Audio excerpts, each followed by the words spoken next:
गटनेता निवडी संदर्भात मुख्यमंत्र्यांना एनसीपीच्या नेत्यांचं पत्र आहे। तर डीसीएम पदासाठीचं पत्र मुख्यमंत्र्यांनी आता राज्यपालांकडे पाठवलेलं आहे।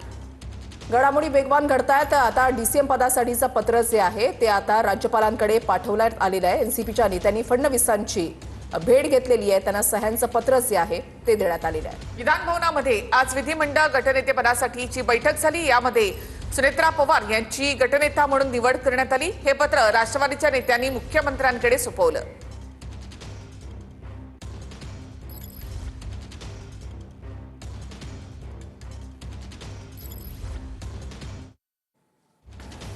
सुनेत्रा पवार राष्ट्रवादीच्या सर्वेसर्वा असणार आहेत। महाराष्ट्राच्या पहिल्या महिला उपमुख्यमंत्री असणार आहेत। राज्यसभा खासदार पदाचा त्यांनी राजीनामा दिलेला आहे।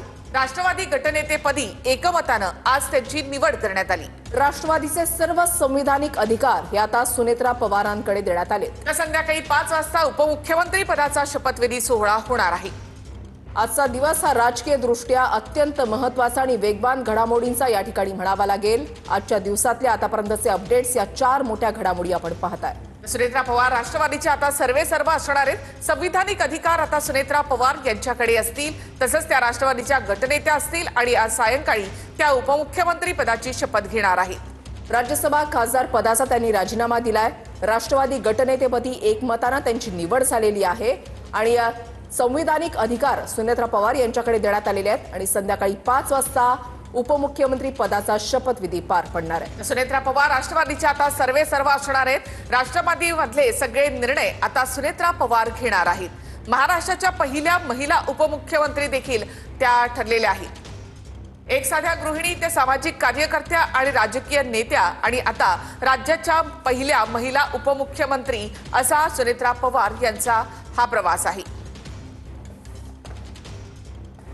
इकडे सुनेत्रा पवारांची गटनेतेपदी निवड झाली असून राष्ट्रवादीमध्ये सध्या मोठ्या घडामोडी घडतायत आणि त्यामुळे दोन्ही राष्ट्रवादी विभक्तच राहणार का असा प्रश्न देखील आता उपस्थित झालेला आहे। पाहूयात।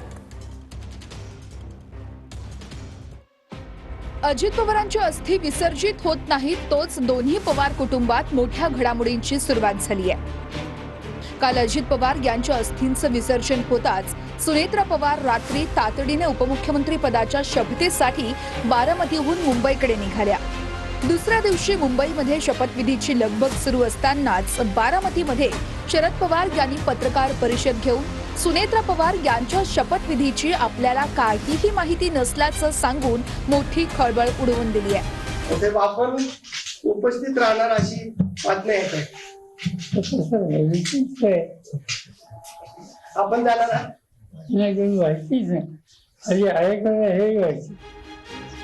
पवारांच्या या विधानानं सुनेत्रा पवार कुटुंबात कल्पना न देताच उपमुख्यमंत्री पदाची शपथ घेण्यासाठी मुंबईत निघाल्या हे स्पष्ट झालं। विशेष म्हणजे हा निर्णय अजित पवारांच्या पक्षांतर्गत आहे।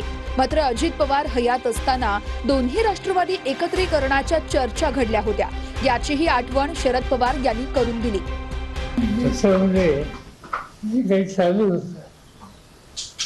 माझ्या कारणात जे होतं ते सगळे चर्चेत लीन होतं, पण अजित दादा, जयंत फाशी, शशिकांत शिंदे असे आमचे काहीच तरी याच्यात सतत होते आणि ते त्या सगळ्यांना एकत्रित करण्याच्या प्रक्रियेचा दर येऊन पोहोचले होते।